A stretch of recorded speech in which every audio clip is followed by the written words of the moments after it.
Siruvar Methodist ಚರ್ಚಿಗೆ ಭೇಟಿ ನೀಡಿದ ಶಾಸಕ ಅಂಪಯ್ಯ ನಾಯಕ್. ಸಿರುವಾರ್ ಪಟ್ಟಣದ ಕೇಂದ್ರ ಮೆಥಡಿಸ್ಟ್ ಸೆಂಟ್ರಲ್ ಚರ್ಚಿಗೆ ಕ್ರಿಸ್ಮಸ್ ಹಬ್ಬದ ದಿನದಂದು ಬೆಳಗ್ಗೆ ಭೇಟಿ ನೀಡಿ ಶಾಸಕ ಜಿ. ಅಂಪಯ್ಯ ನಾಯಕ್ ಅವರು ಚರ್ಚ್ ಫಾದರ್ ರೆವರೆಂಡ್ ರಾಜಪ್ಪ ಅವರಿಗೆ ಕೇಕ್ ಕತ್ತರಿಸಿ ತಿನ್ನಿಸುವ ಮೂಲಕ ಸನ್ಮಾನಿಸಿದರು.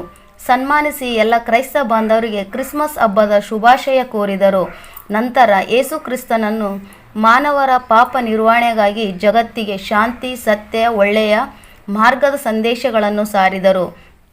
ಅಂತಹ ಒಂದು ಒಳ್ಳೆಯ ಗುಣಗಳನ್ನು ನಮ್ಮ ಜೀವನದಲ್ಲಿ ಅಳವಡಿಸಿಕೊಳ್ಳಬೇಕೆಂದು ಸಿರುವಾರ್ ಮೆಥಡಿಸ್ಟ್ ಚರ್ಚ್ ಸೆಂಟ್ರಲ್ ಚರ್ಚಿನ ಜಿಲ್ಲಾ ಮೇಲ್ವಿಚಾರಕರಾದ ರೆವರೆಂಡ್ ಎ. ಸ್ಯಾಮ್ಸನ್ ದೈವ ಸಂದೇಶವನ್ನು ಸಾರಿದರು. ನಂತರ ಸೆಂಟ್ರಲ್ ಚರ್ಚಿನ ಸಭಾಪಾಲಕರಾದ ರೆವರೆಂಡ್ ರಾಜಪ್ಪ ಮಾತನಾಡಿ, ನಮ್ಮ ಚರ್ಚು ಎಲ್ಲರಿಗೂ ಒಳಿತನ್ನು ಬಯಸುವ ಪ್ರಾರ್ಥನೆಯನ್ನು ಮಾಡುತ್ತೇವೆ. ಯಾವುದೇ ಜಾತಿ, ಮತ, ಪಂಥ, ಧರ್ಮಗಳ ಕಟ್ಟುಪಾಡುಗಳಿಲ್ಲ. ಎಲ್ಲರೂ ಒಂದೇ ಯೇಸುವಿನ ಕೃಪೆಗೆ ಪಾತ್ರರಾಗಬಹುದು ಎಂದು ಹೇಳಿದರು. ಕ್ರಿಸ್ಮಸ್ ಹಬ್ಬದ ಪ್ರಯುಕ್ತ ಕ್ರೈಸ್ತ ಬಾಂಧವರು ಸಂಜೆ ಸಾಂಸ್ಕೃತಿಕ ಕಾರ್ಯಕ್ರಮದಲ್ಲಿ ಮಕ್ಕಳು ಹಾಗೂ ಯವನಸ್ಥ ಯುವಕರು ಪ್ರಭು ಯೇಸುವಿನ ದೈವ ಸಂದೇಶದ ಹಾಡುಗಳಿಗೆ ನೃತ್ಯ ಮಾಡಿದರು.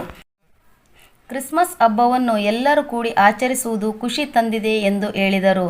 ಈ ಸಂದರ್ಭದಲ್ಲಿ ಮೆಥಡಿಸ್ಟ್ ಚರ್ಚಿನ ಸಹಾಯಕ ಸಭಾಪಾಲಕರಾದ ರೆವರೆಂಡ್ ರಾಜಪ್ಪ, ಜಿಲ್ಲಾ ಮೇಲ್ವಿಚಾರಕರಾದ ರೆವರೆಂಡ್ ಎ. ಸ್ಯಾಮ್ಸನ್, ಸಭೆಯ ಉಗ್ರಾಣಿಕರು, ಹಿರಿಯರು, ಯವನಸ್ಥರು, ಮಕ್ಕಳು ಉಪಸ್ಥಿತರಿದ್ದರು. ಪ್ರಜಾ ನ್ಯೂಸ್ ಜೊತೆ ಇದಾಯತ್ ದೊಡ್ಮನೆ, ಸಿರುವಾರ್. ಧನ್ಯವಾದಗಳು.